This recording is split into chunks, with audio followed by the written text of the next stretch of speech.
Merci Madame la maire, chers collègues.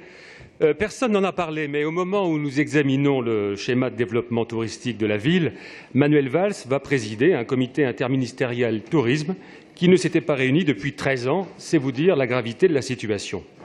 Dans un contexte marqué en effet par une baisse moyenne de 8% des arrivées internationales en France depuis le début de l'année et par un recul marqué dans la capitale, la réunion de ce jour va, nous l'espérons, permettre d'annoncer des nouveaux moyens pour permettre de retrouver une dynamique positive.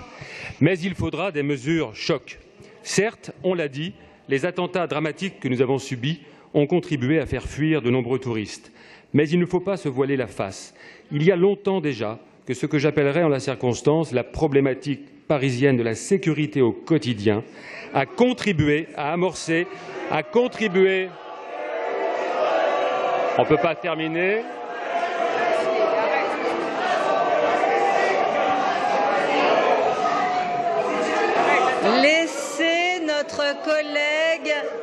Laissez notre collègue Éric Hélard, qui n'a rien à voir avec ce qui vient d'être dit, poursuivre son propos. Et oui, nous souhaitons une bonne après-midi à Monsieur Lelouch.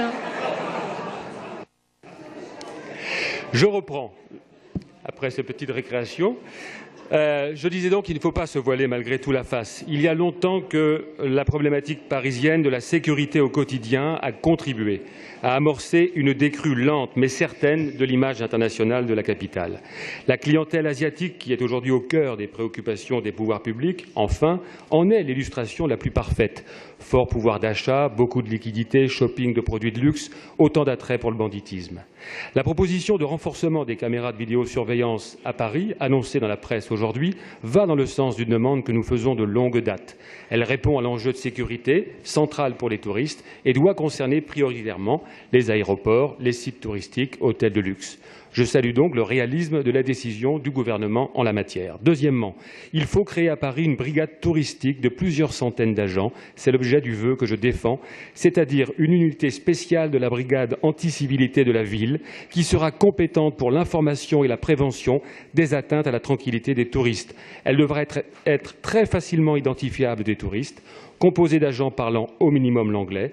Elle patrouillera exclusivement aux abords des sites touristiques les plus fréquentés et interviendra en support des brigades mobiles de la police nationale qui devraient être annoncées aujourd'hui par le gouvernement. La ville ne peut rester inerte face à un phénomène qui nuit à sa réputation.